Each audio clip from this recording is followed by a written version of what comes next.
Buenos días. Buenos días.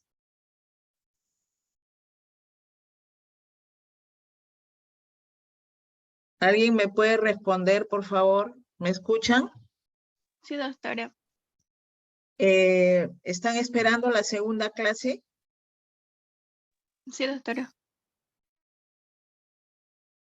Ya. ¿La primera clase la cumplieron? ¿Aló? ¿Me escuchan? Sí, doctora.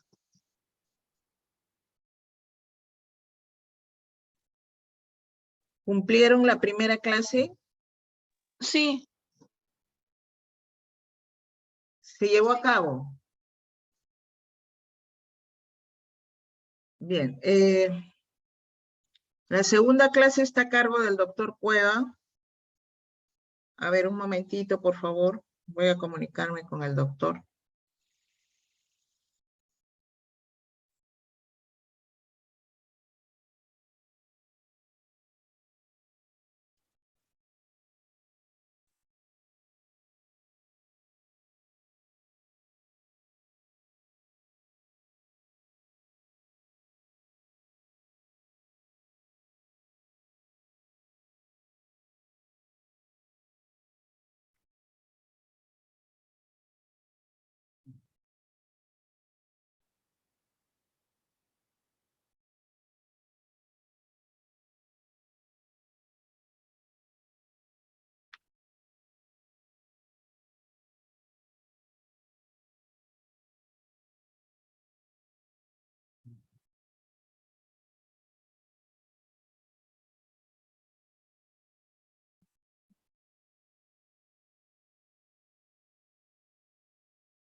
Hola, doctora, buenos días.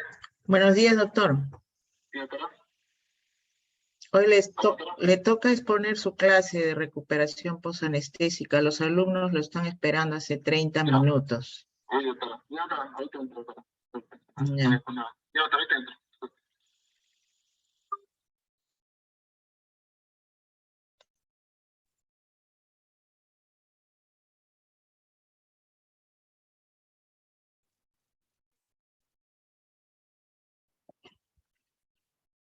¿Ustedes tienen clase a qué horas, la otra clase?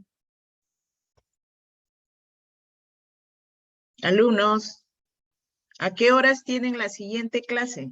¿O no tienen clase después de esto? Doctora, tenemos clases por a las 3. 3 de la tarde. Sí. Ya. El doctor va a entrar en unos 5 minutos. Ya el doctor Cueva, que es el asignado a la clase teórica sobre el tema recuperación posanestésica. Esperamos 5 minutos, por favor, a que entre el docente asignado.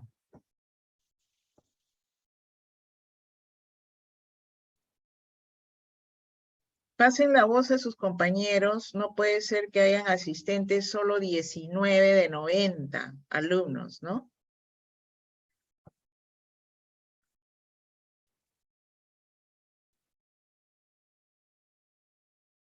Ya son las 9:30 de la mañana, van a ser las 10. O duermen hasta la 1. Si pudieran pasar la voz a sus compañeros.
La mayoría de las preguntas del post-test va a corresponder a este tema recuperación posanestésica. ¿Ya? Así es que atentos, por favor.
Buenos días.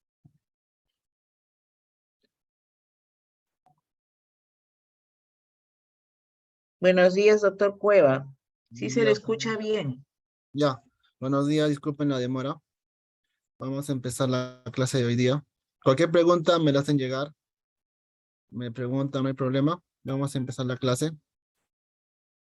Bueno, la clase del día de hoy corresponde a lo que es la unidad de recuperación post-anestésica. Soy doctor Luis Cueva, soy médico del Hospital Nacional 2 de Mayo. ¿Qué es la unidad de recuperación post-anestésica? La llamamos también la URPA, ¿no? Este es un lugar donde ha sido diseñada y dotada para monitorizar a los pacientes que han sido operados, ¿no? Para lograr acá su recuperación, ¿no? En todo su estado fisiológico. Y luego de esto, el paciente va a pasar ya sea a su casa, a piso, o si está en un estado, no ha habido interrecurrencia en cirugía, puede pasar a la UCI. ¿Ok? Entonces, esta unidad es un punto muy importante del paciente cuando es operado, ¿no? Luego de su cirugía, tiene que pasar a esta unidad para ser monitorizado. ¿Y por qué la URPA ha tomado mucha importancia? Hace años atrás, no, por ejemplo, en mi hospital, cuando el paciente era operado, pasaba a una sala, ¿no? Posoperado pasaba y no tenía control de funciones vitales, de cómo andaba luego esta cirugía. Y ha habido muchos casos que el paciente lamentablemente ha tenido complicaciones porque no estaba monitorizado. A partir de estas complicaciones que hemos tenido, la URPA se ha ido desarrollando más e implementando. Ahora es una unidad, ¿no? Como en otros lugares, donde tiene todos los parámetros que siguen y el paciente acá es monitorizado estrictamente y luego de unas horas pasa a su piso, a su casa o a la UCI. ¿Ok? Entonces es muy importante la URPA dentro de lo que es sala de operaciones. Acá tenemos una URPA que va a tener sus camas, va a tener monitores, va a tener también un desfibrilador, va a tener bombas, sondas de drenaje, tiene todo. O sea, una URPA debe tener todo equipado para la evaluación del paciente, ¿ok? Y su monitorización. Acá tenemos otra URPA, esta es una URPA de otro hospital, que cada cama, ¿no? Sobre todo tiene su monitor, tiene sus sistemas de drenaje, tiene su desfibrilador, ¿no? Y está a cargo del enfermero, del médico, del técnico que ven a ver a los pacientes posoperados. Por ejemplo, acá vemos al fondo un paciente que ha sido operado y está siendo monitorizado, ¿no? Para luego este paciente pueda pasar a hospitalización.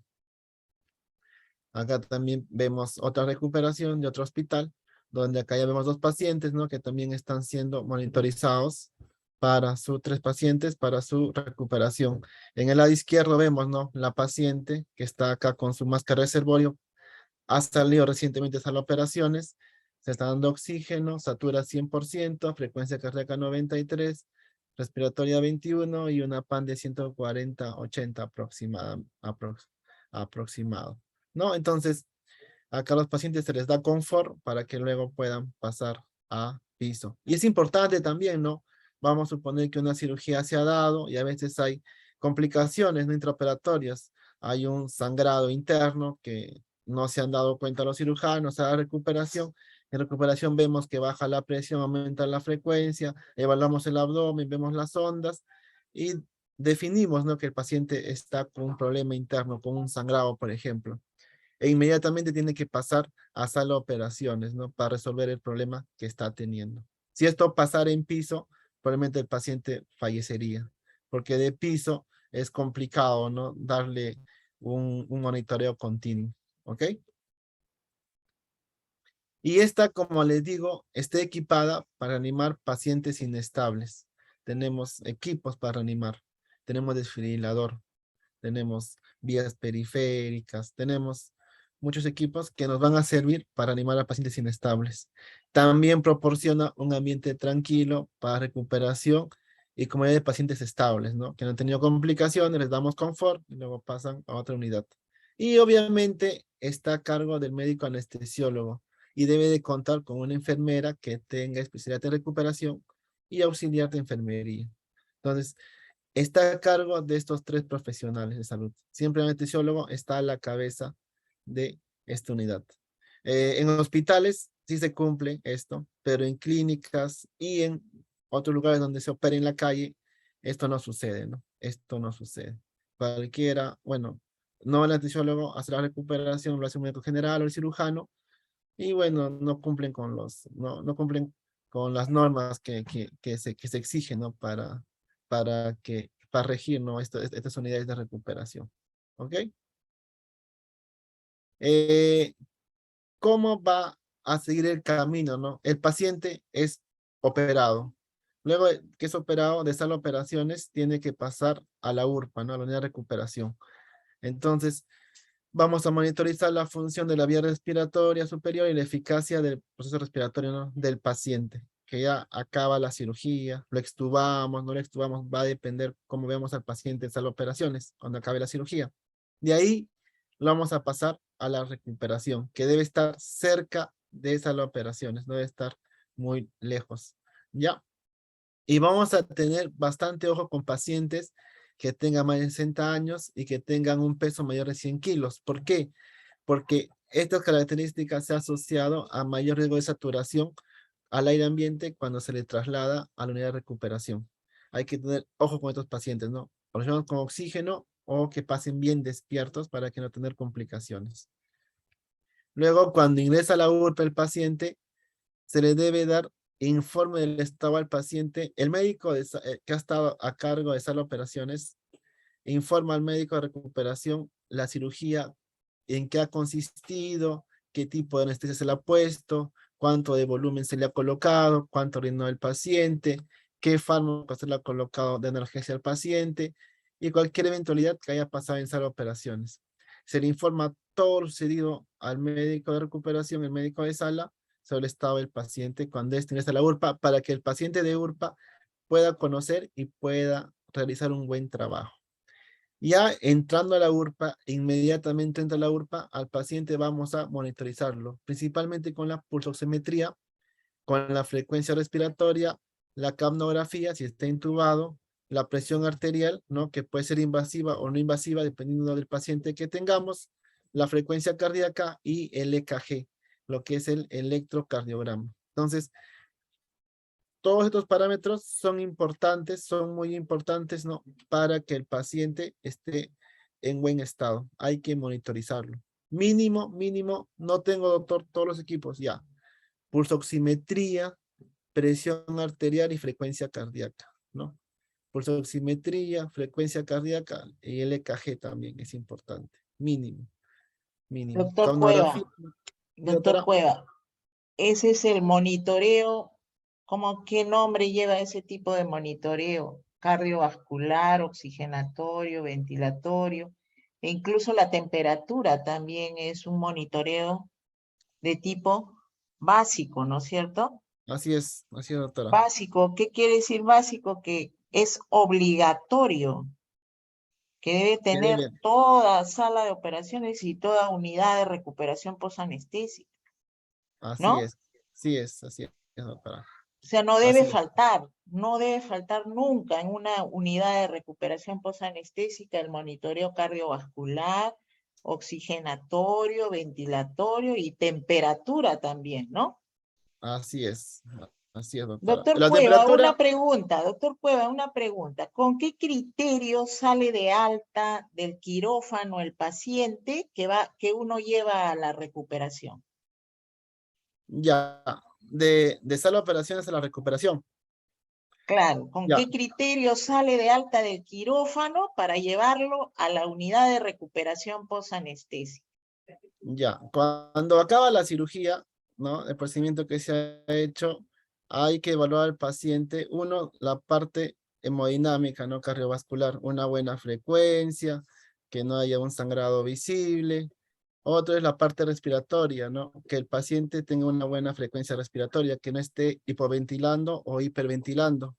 Y otro también, el estado de conciencia, ¿no? Por lo general, nosotros acostumbramos a llevar al paciente que esté bien despierto, que colabore al pasar a su cama, que responda a lo que le preguntamos, ¿no? Eso es lo que pedimos. Pero también hay otros parámetros que nos dicen, no, el paciente está respirando normal, está tranquilo, pero sigue dormido. Entonces, en recuperación ya tiene que recuperar todos sus efectos, ¿no? Los efectos del anestésico que se le ha dado. Entonces, se le pasa al paciente. Pero sobre todo vemos la parte cardiovascular y respiratoria, ¿no? Que esté ok. Si no, no lo pasamos a sala de operaciones. No lo pasamos a la recuperación. Claro, Y otro importante va a depender de qué fármacos usemos. Ahora tenemos fármacos que son inhalatorios, que te van a dejar todavía al paciente más tiempo dormido, o tenemos lo que son fármacos endovenosos, que es el famoso TIVA, ¿no? Donde el paciente va a tener una recuperación más temprana y no va a tener ese exceso de fármacos todavía circulando en el paciente, y ahí va a más despertar rápida, la más rápido. recuperación es más Entonces, rápida. así es, sobre todo cardiovascular y respiratorio, ¿no? Y obviamente que no haya efectos adversos de la cirugía, como un sangrado visible, ¿no? O la sutura esté discente, ¿no? Ahí evaluamos eso, ¿no? Para poder pasar al paciente a recuperación. Entonces, se da de alta del quirófano con un paciente hemodinámicamente estable, ¿no es cierto? Así es, así es. Hemodinámicamente estable. Eso incluye que no hayan arritmias, que no hayan frecuencias bajas, altas, y que esté con una presión arterial adecuada. Que esté Así es. estable desde el punto de vista oxigenatorio y ventilatorio también es otro parámetro importante, como dice el doctor Cueva. Eso quiere decir que esté perfundiendo adecuadamente, la entrega oxígeno y salida CO2 esté garantizada, ¿no? En el paciente. Para eso, el paciente tiene que haber recuperado su volumen corriente adecuado, ¿no? Y tiene que haber recuperado en la sala de operaciones sus reflejos de defensa de la vía aérea, deglución, reflejo de tos, reflejo de vómito, debe estar presente para que el paciente pueda defenderse de cualquier complicación en el traslado desde el quirófano a la unidad de recuperación. Que Así es, esté doctora. dormido o que esté despierto, eso puede ser condicional, como dice el doctor Cueva, ¿no? Al fármaco que usted ha usado en el quirófano durante toda la cirugía, ¿no? Eso está condicional. No necesariamente tiene que salir despierto, pero por razones de infraestructura en los hospitales del Ministerio de Salud, como de repente también acontece en el 2 de mayo, en mi hospital, en el Loaiza, tendemos a sacar los pacientes despiertos y sin dolor. ¿Por qué? Porque en la unidad de recuperación se adolece de ventiladores que puedan apoyar la respiración del paciente y que garanticen la oxigenación y la ventilación adecuada. Entonces, es obligatorio para el anestesiólogo de MINSA sacar al paciente desde el punto de vista oxigenatorio y ventilatorio estable, ¿no? ¿Cómo voy a garantizar eso? Con un buen volumen corriente del paciente con el que entró, ¿no? Generalmente 10 ml por kilo de peso y con sus reflejos de defensa de la vía aérea totalmente adecuados, ¿no?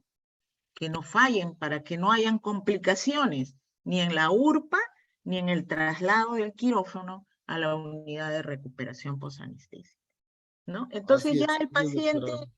sale del quirófano con esos criterios estables y lo trasladas a la unidad de recuperación. Eso no quiere decir, como dice el doctor, que en la unidad de recuperación no se van a presentar complicaciones. Sí se pueden presentar, ¿no? Como van a ver y les va a explicar el doctor. Puede haber Doctora, ahorita, por recirculación de ejemplo, fármacos, así ¿no? es. No, Sí, doctor doctora, Cueva, puede haber así es. recirculación de fármacos.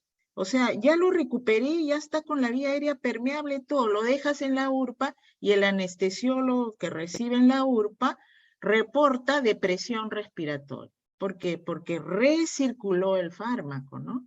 Ahora, actualmente tenemos fármacos de acción rápida, corta, todo, se elimina rápido y se ve menos depresiones respiratorias en la unidad de recuperación.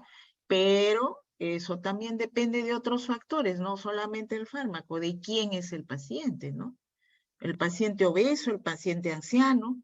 El obeso generalmente recircula el fármaco por más rápido que sea el fármaco, ¿no? Vuelve a recircular porque se ha acumulado en tejido celular subcutáneo.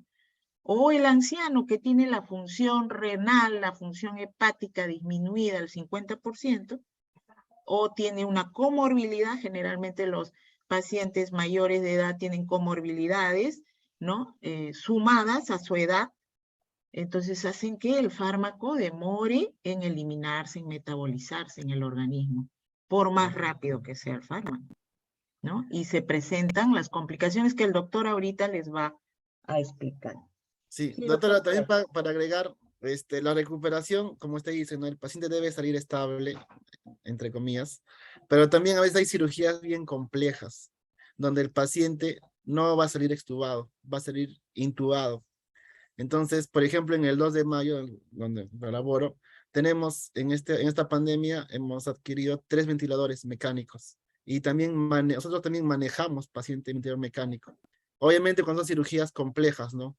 Que el paciente sale intubado y ahí lo manejamos y lamentablemente a veces no hay cama en UCI y estamos a la espera, ¿no? De que el paciente pueda pasar una UCI que puede ser entre las 6, 12 o 24 horas o 48 horas posoperados, pero nosotros ya manejamos a esos pacientes, ¿no? Con el ventilador mecánico. Entonces, Claro, eso es muy cierto, ¿no?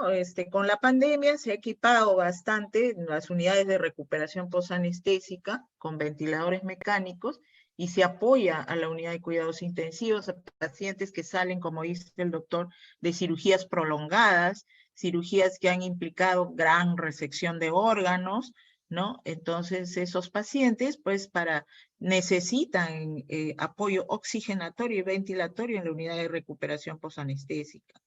Y cardiovascular también, ¿no? El apoyo del parámetro cardiovascular. Muchas veces la UCI está llena, toda las camas están llenas y dicen, no, ya no tengo ventilador, no tengo cama, y la unidad de recuperación posanestésica se implementa para eso, para el monitoreo del paciente de alto riesgo también, ¿no? así es, doctora. Ya, doctora. Entonces, Continúe, continúo. doctor. Sí, sí, por Y favor. acá tenemos, ¿no? La monitorización, ¿no? Del paciente. La frecuencia cardíaca tenemos arriba 74, vemos el EKG también, ¿no? El EKG de 3 o 5 derivadas, va a depender cuántas derivadas tenga mi monitor, ¿no? Y tenemos que ver lo que sabemos, ¿no? El PQRS, las ondas, si hay cambios, ya me llaman la atención y tengo que hacer exámenes, ¿no? Acá abajo tenemos la presión arterial, que acá lo vemos normal, 127/74, con una PAN de 83, que estamos en los límites normales. La saturación 99%, ¿no? Y la frecuencia respiratoria 20.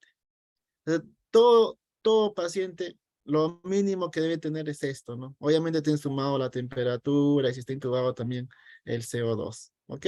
Entonces, si esto no tiene, vamos a un lugar X que no tiene esto, obviamente me llamaría mucho la atención, ¿no? Me llamaría mucho la atención y yo no daría ya anestesia, personalmente.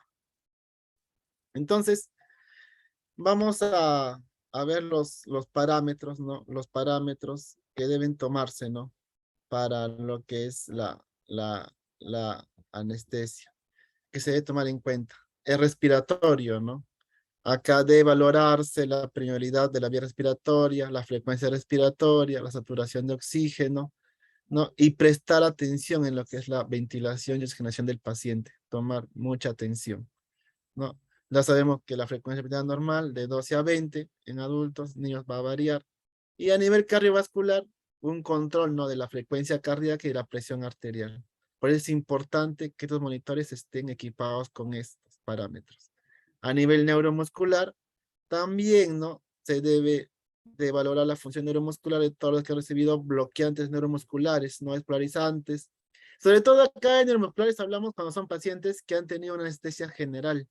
Y para intubar un paciente siempre usamos relajantes musculares para intubarlos. Y normalmente, ¿no? Cuando el paciente está estable, sale a operaciones ya cuando ha recuperado toda la función neuromuscular. Pero hay casos, ¿no? Hay casos donde a veces el fármaco recircula, como la doctora nos comentaba, y el paciente de nuevo puede perder esa función neuromuscular, ¿no? Y esa recuperación lo podemos observar. No es común, es raro, pero sí, si esto sucede y no está monitorizado, el paciente podría llevarnos a lo peor, ¿no? Podría fallecer por una hipoxia. Por eso también es bueno monitorizar, ¿no? Y por eso, como les digo, acá va a ser importante que me informen del paciente, ¿no? ¿Qué le han puesto? ¿Cuántas dosis le han puesto? Si le han repetido la dosis. Eso es importante saber esto, ¿ya? Y obviamente también el estado mental del paciente, ¿no? Cómo sale, o puede salir muy despierto o muy dormido. Entonces, eso también es importante conocerlo. Y la temperatura también, ¿no? Valorar la temperatura del paciente. Normalmente, cuando el paciente hace las operaciones, ¿no? Está protegido, ¿no? Con mantas. Y en recuperación también se le sigue protegiendo con mantas para para manejar la temperatura del paciente óptima. ¿Ok? Luego tenemos lo que es importante, importantísimo, el dolor. El dolor hay que valorarlo, el dolor hay que hacer valoración.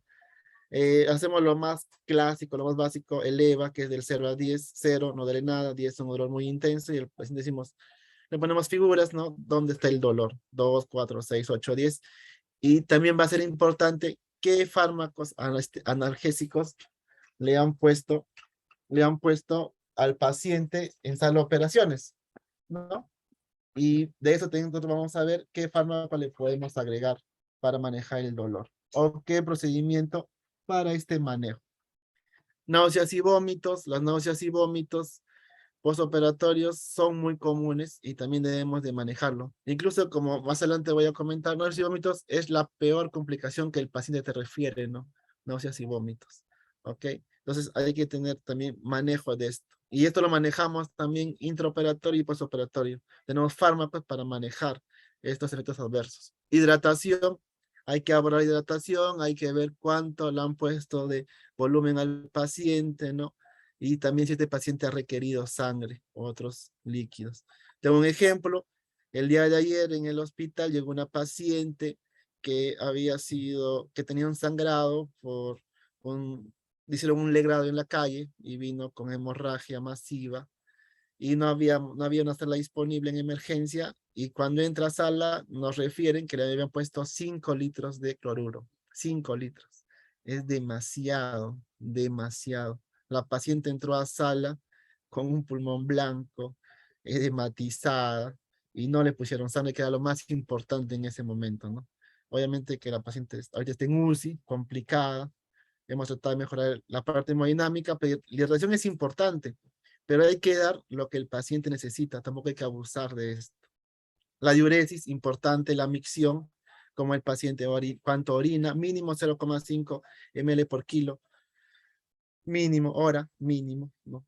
Y eso tenemos que valorar. Si orina menos, entonces hay un problema, ¿no? Hay que evaluar cuál es el problema. O le falta volumen, o el paciente no está haciendo una buena función renal.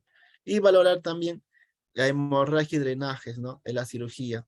A veces los cirujanos dejan drenajes, ¿no? Y hay que ver cuánto llena este drenaje. Si es sangre, cero hemático, o no hay nada. Entonces hay que hacer evaluaciones. ¿Ya? ¿Ok? Por eso es importantísimo la unidad de recuperación. Siguiente. Uy, ya, de ahí.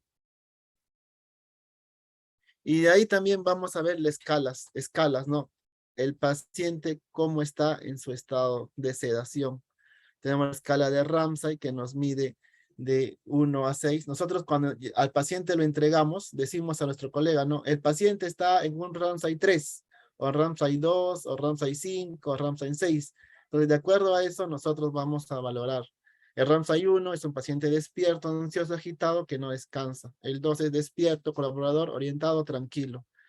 Comúnmente, a mí personalmente me gusta entrenar a mis pacientes en un Ramsay 2, ¿no? 2, hasta 3, 2 o 3, pero sobre todo me gusta el 2, que colabora, despierto, tranquilo. Pero esto yo he visto más cuando hacemos con el TIVA, ¿no? Con los fármacos endovenosos, que el paciente nos colabora más cuando acaba la cirugía. En cambio, cuando somos inhalatorios, nos sale medio dormido, con respuestas a órdenes, ¿no? Con Ramsay 3. Ramsay 4 es sonoliento, con medio respuesta a la luz y al sonido. El 5 es dormido, con respuesta solo al dolor. Y el 6 profundamente dormido, ¿no? Sin respuesta a los estímulos. Entonces, también es importante valorar esa escala de Ramsay en los pacientes, ¿no? Para poder ver cómo vamos a, luego con este paciente, vamos a trabajar, ¿no? Para que esté en un estado óptimo, ¿ok? ¿Con cuánto de Ramsay, doctor, con qué puntaje de la escala de Ramsay daría usted de alta a un paciente de la unidad de recuperación postanestésica? Con 2, doctora, con 2 definitivamente. Con 2. Generalmente porque en nuestras salas de hospitalizaciones no hay un monitoreo continuo, pues, ¿no? El mismo monitoreo que tenemos en sala, en unidad de recuperación o en cualquier unidad de cuidados de alto riesgo, no existe en una hospitalización, desgraciadamente. Entonces, no se van a poder detectar complicaciones tardías también, ¿no? Así Entonces, es, es doctora. preferible dar de alta al paciente con un puntaje de Ramsay entre Bien. 2, ¿no? 2 2, sería doctora. lo ideal. 2, doctora. Sí, así es. Luego también tenemos otra escala del dolor, eleva, ¿no? Que les decía, hacemos un cuadrito y este es muy subjetivo, depende de cada paciente, ¿no? Es un parámetro. El dolor para medir es bien complejo porque cada persona tiene un umbral del dolor. Pero con este de 0 a 10 tratamos de ver el paciente en qué escala está, ¿no? Y también nos apoyamos de la monitorización. Si el paciente tiene mucho dolor, aumenta la frecuencia cardíaca, aumenta la presión, ¿no? También son parámetros que nos guían al paciente. Por ejemplo, un paciente que está intubado y que está con dolor, él no va a responder, no vas a preguntarle, ¿no? ¿Te he intubado? ¿En qué escala estás? No va a responder. Pero si hay taquicardia, obviamente descartamos, ¿no? Que no sea por sangrado o otro efecto, va a ser por dolor. Entonces, también son escalas que nos guían, ¿no? Parámetros que nos van a guiar. Pero normalmente el paciente que tenemos eleva y que nos dice, ¿no? ¿Dónde es dolor? 0 sin dolor y 10 un dolor insoportable. Comúnmente nos gusta manejar al paciente con una escala de 2, de 0 a 2, ¿no? De 0 a 2, que es lo básico, ¿no? Pero por encima ya le damos analgésicos para manejar estos efectos adversos, ¿no? De la propia cirugía. Las complicaciones más comunes son estas, ¿no? Respiratorias, cardiovasculares, neurológicas, náuseas y vómitos, dolor, hipotermia, oliguria, sangrado, agitación, temblores. Sobre todo las que a mí más me preocupan es la respiratoria y la cardiovascular, ¿no? Que pueden llevar al paciente a lo peor. Entonces, esto yo tengo que tenerlo en cuenta, por eso lo monitorizo. Obviamente, todo es importante, pero respiratoria y cardiovascular lo tomo ojo, mucho ojo. Apnea respiratoria, ¿no? Puede pasar? Ya estando el paciente en recuperación, pérdida del tono muscular bucofaringio. ¿Por qué no? Porque hay obstrucción de la vía respiratoria en el periodo postoperatorio inmediato. Al paciente lo llevamos medio dormido a sala de operaciones, ¿no? A recuperación, y y a veces el paciente todavía no maneja, o todavía no hay fuerza a nivel muscular ¿no? del tono muscular bucofaringio, y esta se obstruye. Por eso se le pone el tubo de Mayo. ¿Ya? El tubo de Mayo está para que tenga una mejor ventilación. O también puede pasar un lenguaespasmo, ¿no? Cuando se cierran las cuerdas vocales, hay cierre. ¿Y esto cómo lo revertimos? Con presión positiva. Si con presión positiva, como decimos, no en el argot nuestro, hay que romper esto. Si no rompemos, entonces no nos queda otra que relajar al paciente e intubarlo, ¿no? ¿Ok? Entonces, hay técnicas de manejo. Sobre todo este lenguaespasmo lo vemos en niños. Por eso con niños tenemos bastante cuidado en estos efectos adversos. Luego también el edema de vía respiratoria. Esto sobre todo se produce en pacientes que han estado boca abajo o en Trendelenburg, ¿no? Con la cabeza hacia abajo. Y también en procedimientos de lengua, faringe, cuello, tiroides, nephrectomía carotidia, o procedimientos sobre la columna cervical que han estado, ¿no? Sobre todo boca abajo. Entonces, hay que tener este cuidado de estos edemas o hematomas. Personalmente, a mí sí me ha sucedido estos problemas, sí lo he visto, ¿no? Y sí, entonces, tuve una cirugía que era un procedimiento de una cirugía cervical. El paciente ha estado boca abajo 10 horas, ¿no? La cirugía aparentemente fue limpia, fue tranquila. Procedimos a intubarlo y al paciente lo extubamos y hubo un edema a vía interna, ¿no? Y fue bien complejo, casi el paciente. Al final lo intubamos de nuevo, pero tuvimos bastantes complicaciones, ¿no? Había un edema ahí en esa Generalmente cuando los procedimientos son prolongados, ¿no? sí, En el prolongados. tiempo. Por ejemplo, yo también tuve una paciente, recuerdo, de cabeza y cuello. Generalmente las cirugías de cabeza y cuello se prolongan en el tiempo y después de hacer la asepsia al cirujano, no hizo un buen secado de la zona. Entonces, por gravedad, una cirugía de tiroides, inmensa la tiroides, un bocio gigante. Entonces, por gravedad, toda la solución yodada se acumuló en la parte posterior del cuello, ¿no? En la nuca. La sacamos de alta después de 8 horas de cirugía, la señora que era obesa, ¿no? Y la llevamos pues a la unidad de recuperación, todo bien, todo normal, y nadie se fijó en la región posterior del cuello, ¿no? En la nuca. Al día siguiente, la señora está desfacelada, la piel toda desfacelada de la zona posterior del cuello. Entonces, y obviamente tenía dolor, molestias y todo, ¿no? Entonces, eso suele pasar. También recuerdo de un paciente, ¿no? Que de cúbito boca abajo, ¿no? De cúbito ventral, generalmente colocamos rodetes para proteger los ojos, proteger la cara, ¿no? Y no se comprima la cara con el tiempo. Entonces también hubo compresión ocular, ¿no? En el posoperatorio. Entonces, todo eso hay que estar pendiente, ¿no? Para que no hayan complicaciones en el posoperatorio, ¿no? Que pueden ir desde un edema, hematoma, como lesiones de piel, lesiones de los ojos, de la córnea. Hay que proteger todas esas zonas, ¿no?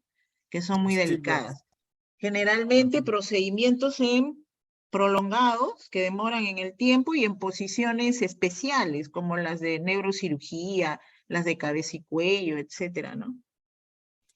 Así es, doctora. Sí, entonces Las hay que tener mucho urológicas también, cuidado. doctor, las urológicas, Sí, posición de litotomía, posición de cuito lateral izquierdo por más de 4 horas, hay elongaciones de plexos nerviosos del miembro inferior y el paciente sale con adormecimiento y dolores en los miembros inferiores por la posición, ¿no?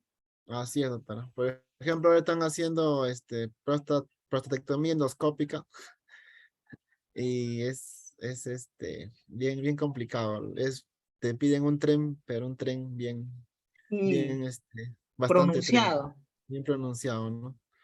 Entonces, Y pero sí, ¿no? con las piernas elevadas Ajá, y con zonas de compresión en la región posterior de la rodilla, ¿no? así es, doctora. Y Entonces, después hay que los tener, pacientes en el posoperatorio les duele todo el cuerpo. sí, bastante cuidado hay que tener, ¿no? Por eso, y hay que, o sea, hay muchas cosas, como les decía a los alumnos, ¿no? Lo bueno que anestesio es una especialidad que ha crecido mucho, sobre todo en seguridad, ¿no? Años atrás la seguridad no era tanta porque no teníamos los insumos y los materiales, pero ahora ya tenemos muchos más equipos, conocimientos, ¿no? Entonces ya protegemos. En el 2 de mayo me comentaban que hace 10 años atrás, por ejemplo, para las cirugías de neurocirugía que iban boca abajo, la cara lo ponían solamente rodetes hechos a mano. Y ha habido complicaciones, ¿no? Espacelaciones de la cara, inclusive, porque a veces no, eso no es fisiológico para el paciente, pues. Entonces, se ha optado y han adquirido ya equipos, ¿no? Aparatos donde el paciente tiene mejor confort, ¿no? Como gelatinas, donde Sí, la cara va bien plegada y así ya es, por ahí ya no nos preocupamos de eso, ¿no? claro. Entonces, ahora la Ahora anestesia hay es muy geles. segura, ajá, es muy segura, ¿no? Pero hay que tener todos los insumos, ¿no? Para poder también proteger al paciente. ¿Y otra? ¿Y La otra? ¿Sigo? infraestructura sí, Sí, siga, doctor. es importante. Otro, apnea obstructiva del sueño, ¿no? Acá, esto se puede prevenir, ¿no? Esos pacientes, ya, nosotros conocemos al paciente, conocemos la historia clínica, ¿no? Que tienen SAOS, estos están predispuestos a una obstrucción respiratoria. Y estos sí, no deben ser extubados hasta que no estén bien despiertos, ¿ya? Entonces, estos pacientes no deben ser extubados. Entonces, estos pacientes se sugiere dar una anestesia activa, ¿no? Para que salgan despiertos, pero a veces no tenemos, porque son fármacos que no, los hospitales del MINSA a veces no lo tenemos a mano y el paciente no puede comprarlo. Y si hacemos con inhalatorio, debemos esperar en sala de operaciones que el paciente despierte, esté bien despierto. O coordinar también, ¿no? Con la recuperación, que vamos a sacar un paciente que tiene años de sueño y tener el ojo de que en recuperación puede colapsar, ¿no? Entonces, también tener este cuidado. Hipoxemia, las atelectasias y la hiperventilación alveolar son causas más frecuentes. El PAFI es menos de 300. El PAFI lo saco con el AGA, ¿no? El AGA, hacemos el AGA y vemos el PAFI. Normal más de 300, ahí leve moderado severo. Cuanto menos de 200, indicación de intubación del paciente, ¿no? Y ventilación mecánica. La saturación menos 90 con aire de ambiente, ¿no? Entonces son hipoxemia al paciente, tener bastante cuidado. Yo en recuperación sobre todo me guío por saturación, ¿no? Saturación menos 90, ya me preocupo, no tengo que ver la causa, ¿por qué está saturando? Por eso al paciente se le está monitorizando continuamente, mínimo 2 horas, pero depende del ¿Qué tipo tan de fractura. qué tan frecuentes son las atelectasias, doctor, en la unidad de recuperación? Doctora, las atelectasias no lo íbamos a ver nosotros, sobre todo se ve en el postoperatorio, pero hay cirugías donde sí, ¿no? Pacientes obesos han usado bastante CO2 y sí, el paciente sale a veces, ¿no? Con problemas respiratorios. Pero Pero no lo ves porque no le tomas una placa de tórax en la unidad de así es, recuperación. así es, Pero así ¿cómo es. se puede manifestar la atelectasia? ¿No? Con falta, el paciente ya tiene un distrés respiratorio, desatura, Claro, de ya, saturación, pues baja de la ujú, saturación de oxígeno. claro. Entonces, Y dentro de las causas de hipoxemia, la más frecuente, ¿cuál podría ser? Aparte de la depresión respiratoria por fármacos, por obesidad, etcétera. las atelectasias, ¿no? Las atelectasias, pues. Entonces, ¿y eso a qué se debe, no? Uno, a veces el paciente es obeso, la posición que ha estado, y también el CO2 que usa en el paciente, ¿no? Sobre todo con las cirugías laparoscópicas. A veces tenemos pacientes que están en laparoscopía, están 4, 5 horas, ¿no? En laparoscópica, con todo el CO2 encima, en la posición obesos, obviamente este paciente es candidato a hacer atelectasias, ¿no? Entonces, depende también mucho del procedimiento quirúrgico y del paciente, ¿no? Y atelectasia siempre hay, doctora. Atelectasia en toda cirugía se va a dar, en de menor a mayor grado, ¿no? Hay estudios que nos dicen que a todo paciente que ha salido postoperado, obviamente sin complicaciones respiratorias, le han hecho la placa de tórax, no se ve nada, pentomografía, se ve punto de atelectasia, ¿no? Así es, Entonces, así es. atelectasia, Es, sí, y el detalle es que las atelectasias luego repercuten en el paciente, ¿no? El paciente cuando está posoperado, pasa piso, a los 2, 3 días hace neumonías. Dice, ¿por qué hizo neumonía? así es, Por la atelectasia así es. y por el mal manejo del dolor que se hace en el paciente, ¿no? Entonces, candidato a hacer neumonía y se complica, ¿no? Entonces, por eso, todo paciente que entra hasta la operación es un manejo en conjunto, ¿no? Entre el cirujano, anestesiólogo y también postoperado. Entonces, no solamente es uno, es un equipo, ¿no? Donde todos participamos. Y para los alumnos que están llevando el curso de cirugía paralelo, técnica operatoria paralelo anestesia, y generalmente les enseñan, ¿no? En cirugía, la cirugía, la técnica laparoscópica, ¿no? Claro, Entonces, es más frecuente la atelectasia en una cirugía donde se usa la técnica laparoscópica, doctor Cueva. sí, sí, es más frecuente ahí. Ya, Más ¿cuál sería frecuente. la razón? ¿Por Es qué? por el CO2, ¿no? Porque van a inflar Por el el abdomen, neumoperitoneo, ¿no es cierto? ¿no? Inflan el abdomen, el neumoperitoneo, eso va a comprimir los pulmones, entonces va a producir atelectasias. Obviamente que si hablamos de la cirugía laparoscópica, que es muy buena, otra, es excelente, ¿no? Pero Claro, claro que es sí. Nadie dice excelente, que no es claro, buena, es una buena técnica, pero con tiene que muchas ser rápido ventajas. y como los expertos, ¿no? Cuando demora más, ese problema, ¿no? Cuando es muy largo, demora más, entonces ahí vamos. Además, un paciente obeso no es candidato de cirugía laparoscópica, ¿o sí? Doctora, sí, sí, sí es candidato, pero tienen que ser cirugías cortas, porque también esos pacientes, hacerles un corte grande, el postoperatorio también lo llevan mal, ¿no?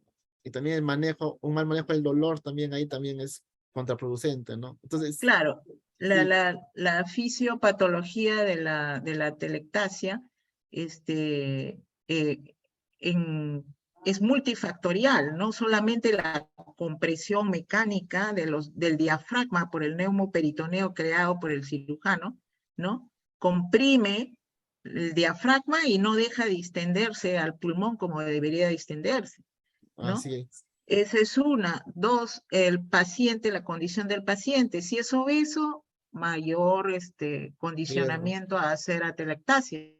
la Cirugía posición, laparoscópica a favor de atelectasia sí, por la presión intraabdominal incrementada que comprime los diafragmas y no deja distenderse el pulmón, ¿no? sí, Como dice el doctor, y luego, ¿en qué termina la atelectasia? En hipoxemia, como dice la diapositiva, o a la larga, hacer neumonía en el posoperatorio, ¿no? A las 48 horas, 72 horas, el cirujano está peleando con el paciente porque está séptico, está haciendo fiebre. Él dice, pero si mi cirugía ha sido laparoscópica limpia y solo he hecho 3 huequitos, nada más. Entonces empieza a buscar focos, ¿no? Y se da cuenta que en el pulmón hay un foco neumónico. Antiguamente, no sé si, bueno, el doctor Cueva es relativamente joven, antiguamente yo recuerdo que los cirujanos antiguos echaban la culpa a los anestesiólogos de la fiebre posoperatoria a las 48, 72 horas y achacaban la razón, ¿no?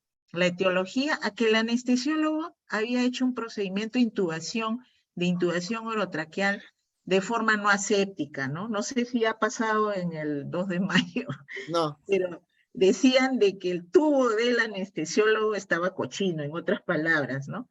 Entonces, yo recuerdo que era residente y recibía esa información de parte del cirujano.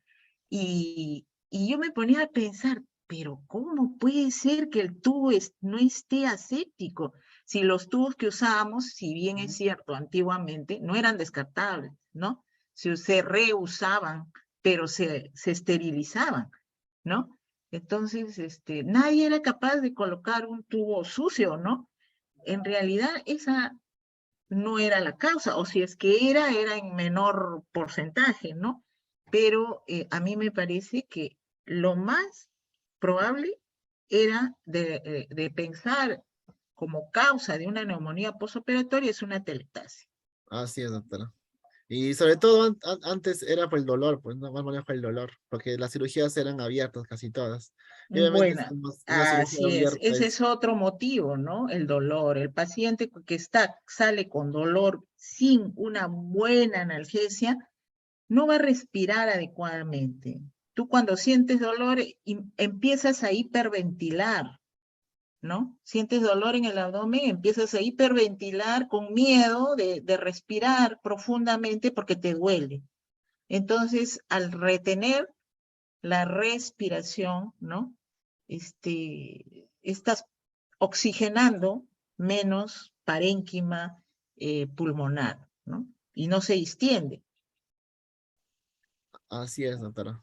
Así es. Entonces, es importante, ¿no? Conocer estos detalles para luego, sobre todo, buscar el bien del paciente, ¿no? Que el paciente al final de cirugía, al final de su cirugía y cuando salga de alta, salga mejor de lo que entró, ¿no? Ahora, las atelectasias también pueden ser por efecto residual del relajante muscular. Sí, Ese es otro factor sí, también, sí. ¿no? Así es. Por O que eso no ya, se haya revertido el relajante muscular usado. así es. Por eso en sala de operaciones se sugiere usar el TOF, ¿no? El TOF es un parámetro que nos dice si el paciente está o no está ya, el relajante sigue circulando en su entorno. Entonces, de acuerdo también ponemos los Cuanto fármacos. más monitorice, así es, cuanto más monitorice el anestesiólogo en forma intra y posoperatoria, más información va a obtener el anestesiólogo y va a poder tratar, ¿no? La causa del fenómeno Claro, que se presente, ¿no? así es, doctora. Inclusive, doctora, también hay fármacos, ¿no? Reversores, por ejemplo, su Gamadex, bueno, que no lo tenemos, y que es espectacular, pues, ¿no? Ante un problema de relajación, su Gamadex colocas y el problema se solucionó. Claro, en menos de un minuto ya la droga actúa, como ya ustedes han recibido la clase de relajantes musculares, antagonistas, tenemos las drogas anticolinesterásicas, que es la neostigmina, y como menciona el doctor Cueva, el Sugamadex, un nombre comercial, Miridium, ¿no? Antagonista también de los relajantes musculares. Ah, Entonces, hay muchos anestesiólogos, hay de todo, ¿no? Entonces, hay gente que no le gusta revertir, o sea, no usar el antagonista, pero puede tener como consecuencia en la unidad de recuperación posanestésica formación de atelectasias porque no revertió adecuadamente. claro, Actualmente las guías de uso de relajantes musculares condicionan, obligan a que se revierta sí o sí el relajante muscular, ¿no? Sea con drogas anticolinesterásicas o con Viridium, ¿no? Con Sugamadex. sí, sí, doctora. Todo va a depender, ¿no? Si ha agregado más relajante muscular intraoperatorio, cuánto le he colocado, estado el paciente, ¿no? Acá hablábamos del sistema tricompartimental, ¿no? B1, B2, el B3, donde hay más grasa. A veces hay gente que tiene más grasa, los gorditos. Y muchos fármacos, no solo el relajante, ahí se van a la grasa porque son lipofílicos, como el fentanilo, ejemplo. Y ahí se queda y después de un rato sale, entonces ahí está dando vueltas, ¿no? Entonces, por eso digo, es ver todo, ¿no? Ver todo en el paciente y Sí, cuando monitorearlo. uno da anestesia tiene que ver las condiciones del paciente, tiene que ver quién es el anestesiólogo, conocerse a sí mismo, ¿no? Qué es lo que sabe hacer más, ¿no? Decidir la técnica, ¿no? Ver el equipo quirúrgico, con qué equipo quirúrgico estás, si son rápidos, si son lentos, si manipulan demasiado, traccionan demasiado, ¿no? Y qué infraestructura tienes, ¿no? El monitoreo que le Claro, vas a brindar al paciente para darle seguridad, ¿no? así es. Anestesia es sinónimo de seguridad, alumnos. Anestesia es sinónimo de seguridad. Y la seguridad es prevención de las cosas que puedan pasar, de las complicaciones que se puedan pasar en el pre, en el intra y en el postoperatorio, ¿no? Entonces el anestesiólogo que sabe, sospecha qué puede pasar en el pre, qué puede pasar en el intra y qué puede pasar en el post. Entonces se adelanta. Adelantarse es prevenir, ¿no? Se adelanta, previene. Ah, este me va a hacer atelectasia. ¿Por qué? Porque le han hecho una cirugía laparoscópica, es obeso, se ha demorado el cirujano, he usado más dosis de relajante muscular y no lo he revertido. Ese me hace atelectasia afuera. Así es, doctora. Entonces, ¿cómo prevengo? ¿Cómo digo, no, no quiero que me haga atelectasia, no quiero que me haga hipoxemia, no quiero estar en problemas, ni tampoco el paciente ponerlo en problemas, obviamente, ¿no? Entonces, se previene. ¿Cómo? Usando antagonismo de relajantes musculares, usando drogas de acción corta. Actualmente, como dice el doctor, tenemos un montón de fármacos. Acaban de recibir ustedes la clase de anestesia intravenosa y hayan conocido fármacos de acción ultra corta, ¿no? El TIVA, la técnica intravenosa total, que es una de las tendencias modernas actualmente de la anestesia, por este motivo especialmente, ¿no? Para evitar estas complicaciones que está mencionando el doctor Cueva. Y Así es, doctora. si se presentan, como dice el doctor Cueva ahí en su diapositiva, ¿cómo las vas a identificar en la unidad de recuperación? Con la saturación de oxígeno, la disminución de la saturación de oxígeno. Y si quieres, puedes pedir gases arteriales y puedes medir tu relación presión arterial de oxígeno, fracción inspiratoria de oxígeno, comúnmente conocido como PAFI, ¿no? Entonces empiezas a medir, no, está en 200, corro y llamo al anestesiólogo para que intube al paciente, porque ese paciente no está oxigenando bien. Así es, doctora. Y otra cosa importante, doctora, ya si tiene atelectasias, el manejo también de la parte respiratoria, ¿no? El manejo, la terapia respiratoria inmediata. Si yo tengo un obeso que ha estado buen tiempo en, con con el CO2, no ha sido laparoscópica la cirugía, yo sé que ha hecho las atelectasias, pero me ventila bien, yo también inmediatamente le hago terapia respiratoria, ¿no? Para prevenir efectos adversos. Claro, la terapia respiratoria ayuda bastante. Así es. Luego, doctora, también tenemos a nivel cardiovascular, también alumnos, lo que es, ¿no? La hipertensión, la hipotensión, las arritmias, ¿no? Eso también hay que verlo. Hipertensión, hipotensión con la presión arterial, ¿no? Que puede ser invasiva o no invasiva, por lo general no invasiva, vemos las presiones. Y las arritmias, ¿no? En el EKG vamos a ver nuestras ondas, hay algunos cambios en este arrítmico y ver las causas, ¿no? ¿Por qué han sucedido estos efectos adversos? Factores asociados a la hipertensión. La hipertensión, ¿por qué se da? Sobre todo se da en pacientes que han tenido una hipertensión preoperatoria. Comúnmente los pacientes en hospitales grandes, 2 de Mayo, Loaiza, Cayetano, son hospitales de referencia. Pacientes que llegan a estos hospitales llegan con diversas patologías.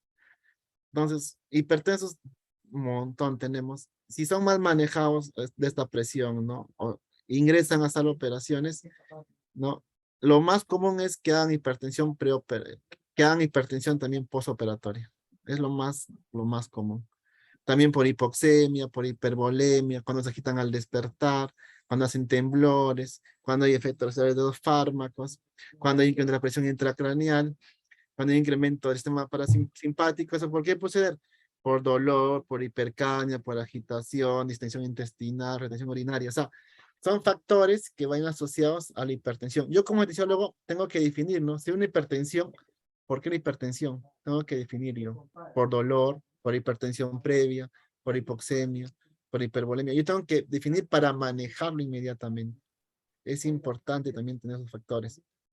Luego también acá vamos a tener lo que es el diagnóstico diferencial de la hipotensión. Un paciente, ¿por qué me puede hacer hipotensión en recuperación, no? ¿Por qué hipotensión?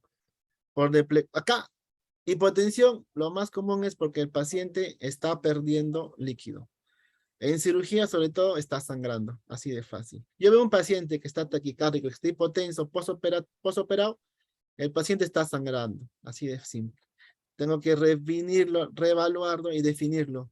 Si ese sangrado requiere o no una cirugía inmediata, ¿no? Entonces, es importante eso. Pérdida de volumen, sobre todo sangre postoperatorio, ¿no? Otro tiempo puede ser por sangrado, eso es lo más común, por sepsis, por quemaduras, daño pulmonar por transfusión, el trali, por ejemplo, que llamamos. Hay disminución de gasto cardíaco también por isquemia, infarto miocardio. Los infartos lo podemos ver en el EKG, ¿no? Entonces pueden ser visibles cuando hay cambios en el EKG, valvulopatías, enfermedades pericárdicas, taponamiento cardíaco, arritmias, embolia, neumotoras, fármacos que hemos beta bloqueantes, por ejemplo, los fuentes de calcio, o por la sepsis, por una anafilaxia, por un shock. Entonces, son factores que, pues lo más común siempre hay que saber, lo más común es por sangrado, postoperado. Así de simple. Luego tenemos las arritmias, las cosas, ¿por qué no? ¿Por qué se da? Por hipoxemia, hipoventilación, hipercapnia, alteraciones electrolíticas, sodio, potasio, acidosis, mucho volumen le hemos puesto, anemia, o pacientes que consumen sustancias, ¿no? Las privamos de esto y hacen arritmias. Entonces, yo tengo que definir la causa de esta arritmia para hacer mi tratamiento inmediato. Yo he tenido arritmias, sí he tenido en las operaciones, en la inducción, cuando ha estado el paciente en una hipotensión severa por inducción de fármacos, he visto arritmias. Hemos mejorado la presión y ya mejora esas arritmias. Entonces, las causas son múltiples, ¿no? Y hay que definir por qué el paciente te puede hacer arritmia, ¿ok? Y lo más común que al paciente más lo molesta, náuseas y vómitos, ¿no? La tercera parte de pacientes que reciben anestesia inhalatoria, desarrollan náuseas y vómitos, la tercera parte. Retarda el alta, porque el paciente no sale a su casa, ¿no? Con náuseas y vómitos. Reingreso hospitalario, aumenta también el riesgo de aspiración pulmonar y malestar postoperatorio. Y desde la perspectiva del paciente, náuseas y vómitos son lo que más molesta, ¿no? O sea, molesta más que el dolor, inclusive, las náuseas y vómitos. Y estos son tardíos, los náuseas y vómitos. Luego de las 4 o 6 horas postoperado, recién se presentan. Y por lo general, un paciente que sale de sala de operaciones, es una cirugía normal, tranquila, a las 2 horas pasa a piso. Y esto no lo vemos en recuperación, ya lo ven en piso, ¿no? Que el paciente vomita, está con náuseas. Entonces, para esto, nosotros podemos prevenir. ¿Cómo prevenimos? Ponemos fármacos, ¿no? Intraoperatorio, metoclopramida, ondansetron, ¿no? Dexametasona, para prevenir náuseas y vómitos. Y tratamos de usar la menor cantidad de inhalatorios, ¿no? Para hacer la prevención, ¿ok? Y también a nivel de la función renal, también tenemos, ¿no? Cuando el paciente orina poco, puede ser por hipovolemia, ¿no? Sobre todo por hipovolemia, por sangrado, por sepsis, es lo más común, sangrado, sepsis, ¿no? O también puede ser renal isquemia, por renal daño quirúrgico de los uréteres, ¿no? Sobre todo esto hemos visto daño quirúrgico de los uréteres cuando hay cesáreas, ¿no? Cesáreas o cirugías, las cirugías a nivel abdominal, ¿no? Que son complejas, sobre todo cesáreas he visto daño de uréteres. Obstrucción de uréteres por coágulos, ¿no? Mala posición de la sonda, obstrucción de esto, ¿ok? Entonces, a nivel, el paciente debe orinar con sonda 0,5 ml kilo hora, ¿no? Eso es lo que yo debo buscar, lo mínimo. Si orina menos de eso, tengo que ver la causa. ¿Por qué no orina el paciente? Puede ser por hipovolemia, le falta volumen, hay un sangrado, entonces tengo que ver la causa, ¿ok? O está una sepsis. La tensión urinaria, un volumen vesical mayor de 600 ml junto con la incapacidad de vaciarlo en 30 minutos, ¿no? Puede producir globo vesical y daño por el electrosor. Esto con la ecografía, ¿no? De alto riesgo para identificar una posible tensión urinaria. Todo paciente que va a salir de la recuperación a piso, el paciente debe de haber orinado. No se va a piso sin haber orinado, ¿ya? Porque hay fármacos que también, por ejemplo, los opioides como la morfina, ¿no? Que hacen que el paciente no miccione, ¿no? O cuando le ponemos una raquidia, ¿no? A nivel en la columna, el paciente a veces no puede, no recupera todas sus funciones y no puede orinar. Entonces, pero todo paciente, cuando pasa a piso, mínimo debe de haber miccionado. O si no, se le coloca una sonda para que, ¿no? Para que se vaya con la sonda, ¿ok? Los temblores también son muy comunes. Se asocian generalmente, pero no siempre a la presencia de hipotermia. Muchos piensan, ¿no? Que esto se da, ¿por qué? Porque hace frío y tiembla, no siempre. Sino, ¿qué pasa, no? Cuando se echa la anestesia, el cerebro y la médula no se recuperan de manera simultánea, ¿no? Porque se ha abolido todo ese sistema, la anestesia general. Entonces, la médula espinal se recupera más rápidamente su función y ello desinhibe los reflejos espinales manifestándose en actividad crónica, ¿no? Entonces, no hay una recuperación inmediata de los dos, sino hay un desbalance, ¿no? Entonces, por eso vamos a ver los temblores de los pacientes. Delirio es un cambio agudo en la cognición o alteración de la conciencia. Esto se da por condiciones como edad, sobre todo en pacientes ancianos, común en pacientes ancianos y pacientes que abusan de sustancias, ¿no? Y también hemos visto delirium en pacientes ancianos cuando usamos el midazolam, ¿no? Una benzodiazepina, el midazolam, también causa delirio. El 10% de pacientes de más de 50 años experimentan una delirium postoperatorio en los 5 primeros días. Y este es tardío, no lo vemos inmediato. A los días se da el delirio, ¿ok? Y la alta, ¿no? Cuando el paciente ya se va de la URPA, cuando lo damos de alta. Entonces, los pacientes deben ser observados hasta que pase el riesgo de presión ventilatoria, o sea, deben estar respirando normal en una escala de Glasgow de 15, ¿no? Deben estar como ingresaron antes de operarse, despiertos, respirando tranquilo, una buena frecuencia, buena presión. Y todo esto debe estar hemodinámicamente estable para darle de alta al paciente. De URPA se puede ir a su casa, pasar a piso, o si está en mal estado, pasar a la UCI. ¿Ok? Y criterios, ¿no? Las recomendaciones para dar de alta al paciente. Los pacientes deben estar despiertos y orientados, ¿no? No se requiere una estancia mínima, o sea, no es que va a estar 2 horas, no puede estar 2 horas, 3, va a depender del paciente cómo se recupere. Las constantes vitales deben estar estables, en los límites aceptables, y se da de alta a los pacientes cuando hayan alcanzado esos criterios. También hay sistemas de puntuación que ahora lo vamos a ver para decir si el paciente se va de alta. La tolerancia oral de líquidos claros debe tener y también la micción espontánea, ¿no? Y los pacientes ambulatorios reciben el alta siempre y cuando estén acompañados de alguien, cuando se va a su casa. Y también estos pacientes ambulatorios, cuando se van a su casa inmediatamente, deben recibir todas las instrucciones, ¿no? Para que cualquier complicación puedan ellos, ¿no? Detectar y llamar a emergencia. ¿Ok? Y tenemos acá la recuperación, ¿no? Que recuperan la recuperación posanestésica, la puntuación, ¿no? La puntuación es a 10, ¿no? A 10. La actividad mueve las 4 extremidades, 2 puntos, mueve extremidades, 1 y no mueve nada, 0. La respiración, respira profundamente y puede toser, 2 puntos, disnea, apnea, menos puntaje. Circulación, una presión sanguínea de su normalidad, 20 o más, o 20% más de su valor normal, no hay problema. Si es 20 a 50, 1, 1, y si es menos de 50, 0, ¿no? Estado de conciencia, totalmente despierto, y saturación de oxígeno por simetría, si es más de 92, 2 puntos. Entonces, yo lo doy de alta con un puntaje de 9 sobre 10, ¿no? De 9 sobre 10. Con ese puntaje, al paciente le voy a dar de alta. Ya, le voy a dar de alta a ese paciente. ¿Cómo se llama esa escala, doctor Cueva? Doctor, ahora no lo tengo, creo que es de Aldrete. Aldrete modificado. Es la Aldrete escala de modificado. Aldrete modificado. Sí. ¿Ya? ¿Por qué modificado? Porque se le ha agregado este parámetro de saturación de oxígeno. Antiguamente el Aldrete solo evaluaba actividad, respiración, circulación y nivel de conciencia.